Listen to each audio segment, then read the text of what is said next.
kids have been mentioning now that I'm 72 that I'm at high risk of falling. So the only reason why I'm listening to them a little bit is because I've noticed I just feel more like unstable lately. I almost feel I don't want to say weaker, but like even when I'm putting on my socks, if I'm on one leg, I notice I feel unstable. Going upstairs, I kind of feel a little bit more shaky. Just at random times throughout the day, I'm a little bit more shaky, and I'm just wondering, maybe they're right. Maybe I am at high risk, and I just want to like, do you have any input on that? Like what I can do to help that, if there is anything. Definitely. So yeah, at 72, you are definitely into that area of higher risk of falls. Okay. Anyone over the age of 65 is at high risk of a fall. Okay. Currently, there's 5.5 million people in Canada over the age of 65, and this number is expected to increase to about 11 million people in Canada. Okay. It's mainly with this baby boomer generation, which you are That's a part of. Yeah. And you know, it's them getting to that age group, and that's what's causing this increase in people. Okay. So right now in Toronto, which is where we are, there's about 750,000 people over the age of 65. Yeah. And you know, stats are showing that every year, 1 in 3 of those people will experience a fall within the year. Okay. So falls at this age are one of the bigger concerns for sure. Yeah. So you know, they have some serious consequences such as hip and pelvic fractures, wrist fractures. So about 95% of hip fractures in the senior age group do occur because of a fall. Okay. And out of that 95%, 20% of those people will actually die because of this. It's a serious matter. So this is definitely something serious, and it's good that you came in looking for a little bit of preventative care with it. Yeah, we don't want to get to that. No. So when an elderly person has experienced a fall-related injury, on average they spend 3 weeks in the hospital, which is quite a long time. Really long. And you know, it's 75% longer than every other hospitalization. And you know, just in 2004, the annual healthcare cost was about $2 billion for fall-related injuries. Crazy. And that's only expected to increase as this baby boomer generation increases as well. Okay. Well, so I am high risk, I guess you could say. Mm-hmm. Is there anything I can be doing though around the house or anything like that to make me lower risk, I guess? Yeah. So I mean, the number one, the first step that we would do is take a look at your home and remove some of the hazards that are currently there. Okay. So one of the biggest issues is the bathrooms. You know, having wet floors is quite slippery and dangerous. Yep. So if there's a wet floor, you always want to make sure that you're mopping it up quite quickly. Okay. Other things such as like non-slip pads, you can put these in the bathtub as well as on the floor outside the bathtub. Those are excellent, and you can install a couple other handrails that are, you know, just you can have a third point of contact, and it will actually increase the amount of stability you're feeling. Okay. And one of the other bigger things is just the toilet seat height. You know, so they always make the toilet seat super low. Yeah. And I mean, it's a little bit more challenging to get that low at the later age. So you can always buy an attachment that increases the height of the toilet seat, so you're not bending over as much, and it makes it a lot less strenuous on your body. Okay. So another couple areas of concern are the kitchen. You always want to make sure that the mats in the kitchen there's no loose ends flipped up. You want to make sure that there's some rubber on the bottom of them so that they're non-slip. Yep. And then the same sort of thing with wet spills. You want to make sure that the spills are cleaned up very quickly. Okay. You know, make sure that there's no cords laying around the house, and just decrease the amount of clutter in general. Okay.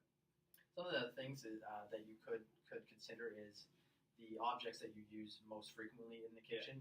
Make sure that they're on a lower drawer, so that you're not having to step up on a chair or a stool to get up to the top. Yeah, I'm guilty of that. Yeah. Okay. Yep. Some other areas like the staircase, you always want to make sure that it is well lit, because as we do age, you know, our eyesight tends to go a little bit as well. Definitely does. So if you have some lights leading up to the staircase, that's a very good idea. And putting a handrail on both sides instead of just the one. Yeah, I gotta consider that. Yeah.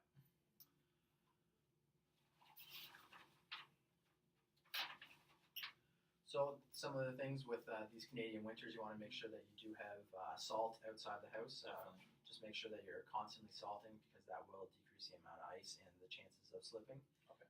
And the same as the inside of the house, you want to remove the amount of clutter that is around the yard. So, you know, no shovels laying down in your walking path and that sort of stuff. Okay. Yeah, the wife gets on me about that, so Yeah. I'll make sure. Yeah. And when you're bringing things in from the car, try and make a couple trips instead of trying to do The one trip. one trip wonder. Yeah, Okay. maybe you try and do 2 or 3 trips. It's a little bit safer. All right. So some other things that you could help prevent your falls. You did the right thing by coming in, talking to a healthcare professional such as a chiropractor. We're able to address your strength and balance issues and provide programs of care for that. Perfect. You also want to talk to your pharmacist because all the medications, vitamins, herbal products that you're using, sometimes they combine and actually have some issues causing balance issues. Oh, I never thought of that. Yeah, so Okay. we'll take a look at all the medications that you're on and see if they are going to be. Yeah, because it could be causing some issues. That makes sense. Exactly.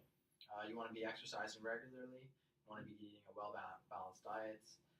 Drinking a little bit less alcoholic beverages as Okay. they do impair our judgment and our function. Yeah, they do. And then wear some supportive shoes and slippers that have no slips underneath.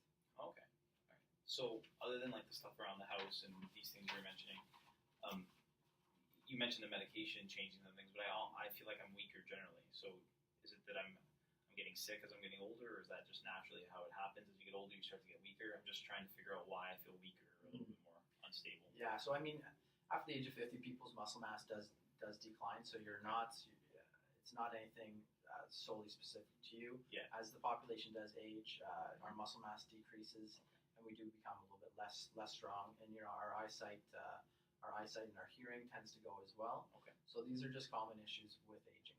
Okay. However, there are definitely things that we can do to improve your strength. The best thing that we should be doing is finding a program suited to you because you're not going to follow a program unless you actually enjoy doing it. Yeah, that's true. So there's a lot of different strength protocols strength exercises that we can do. However, if it's not something that you're actually interested in, it's very difficult to actually maintain and follow the protocol. Okay. So some things just like brisk walking. So if you take the car to the grocery store, it might be a better idea to park a little bit further away, so that you're actually getting that extra couple minutes of walking. Okay. I always go down every aisle, just even though I'm not going to buy something down that aisle, just because it does get you to do that extra 100 meters of walking, which is very beneficial. Okay. I'm good on that. And I mean, if you're taking the bus, then it is maybe a good idea to not walk to the closest stop, but actually go to the next stop, a kilometer away. Okay. So there are some strength training exercises that we can show you. What we're going to do first, though, is we will actually assess the strength. Then from there, we can talk about some of the strength training protocols that we can do. Okay. Most of them involve your legs. Okay. Yeah. All right. The other thing aside from strength training is balance. Mm-hmm. So I mean, balance is very important. If you do find yourself a little bit off balance, it is important to be able to bring yourself back over that center of gravity and maintain that upright position. Okay. So there's a couple balance exercises that we can do, and they pretty much start off with you just standing with your eyes open, and then slowly moving around in concentric circles. Okay. From there, we'd end up closing your eyes, so we're taking away the visual aspect of it, and then that will be a little bit more difficult. Okay. And then from there, we progress to doing it on one leg and standing with one leg, and then even your eyes closed. Okay. But I mean, this will take a couple weeks, so it's something that we'll help watch and monitor as you progress through the balance program. Okay.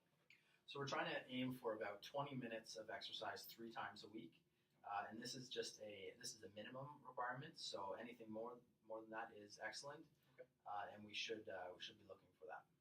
Okay. Well, I know how I am with exercise. I tend to start it and then back off as I go through the weeks. Is there any way I can, are there any programs available or anything I can be doing it in groups? Like, do you have other patients that are doing it, and I can hop in with them maybe, and we can do it together? Yeah. Or if they're around my age, I'm sure. Yeah, most certainly. So there's actually a program right around the corner from here. It's at you've heard of Sunnybrook Health Science Center. Yeah. So they actually have a fall prevention program. Okay. They have 3 requirements: that you're over the age of 65, which you are. Yep, I am.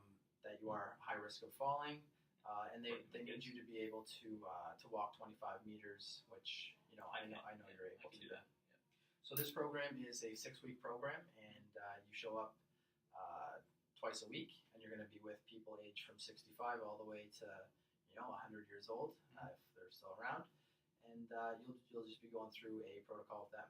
So what they're going to do first with you is they'll get you to see your medical doctor and get a referral to their clinic, and then they're going to sign you up with a geriatric specialist or a physiotherapist. They're going to give you a full assessment. They're going to check your balance. They're going to check your strength. They're going to figure out where the areas of concern are and that you do need improvement on. And then from there, they will incorporate you into their 6-week program. Okay, awesome. That's Excellent. good. So I guess let me get some of that information from you, and then we can move forward from there, I guess. And I definitely want to do that program, so that'd be great. Great. Yeah, we'll give you a pamphlet, and then we can give them a call. Okay, perfect. Excellent. Thank you very much.